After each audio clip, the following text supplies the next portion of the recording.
Guys మన ఛానల్లో చెప్పినట్లు 4th వీక్ అయితే సోనియా ఎలిమినేట్ అయిపోయిందనమాట.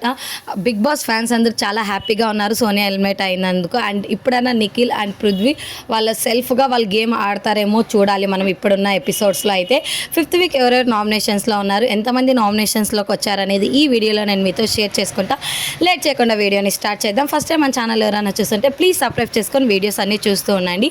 5th వీక్ అయితే మన ప్రోమో గమనించినట్లయితే ఎవరిని మనం నామినేట్ చేస్తామో వాళ్ళ ఫోటో తీసుకుపోయి ఫైర్లో వేయాలన్నమాట. And 5th week total 6 members నామినేషన్స్లో ఉన్నారు. వాళ్ళు ఎవరు అని అంటే నబిల్ వచ్చారనమాట. ఈసారి అయితే నామినేషన్స్లోకి అయితే మణికంఠ ఆబ్వియస్లీ మణికంఠ వస్తారు నామినేషన్స్లోకి. నిఖిల్ అండ్ సీత వీళ్ళిద్దరూ చీప్ అవ్వడం వల్ల ఇద్దరిలో ఒక్కరు నామినేషన్స్లో రావాలంటే నిఖిల్ ఈసారి నామినేషన్స్లో రావడం జరుగుతుంది. అండ్ ఆదిత్య ఓం గారు కూడా ఈసారి నామినేషన్స్లో ఉన్నారనమాట. నైనిక అండ్ లాస్ట్ వన్ వచ్చేసి విష్ణుప్రియ. టోటల్ 6 మెంబర్స్ ఈసారి నామినేషన్స్లో ఉన్నారు. ఈ 6 మెంబర్స్లో మీరు ఎవరికి సపోర్ట్ చేస్తారు ఈ వీక్ అనేది కామెంట్ సెక్షన్లో మెన్షన్ చేయండి. అండ్ ఇలాంటి వీడియోస్ కోసం సబ్స్క్రైబ్ చేసుకోండి.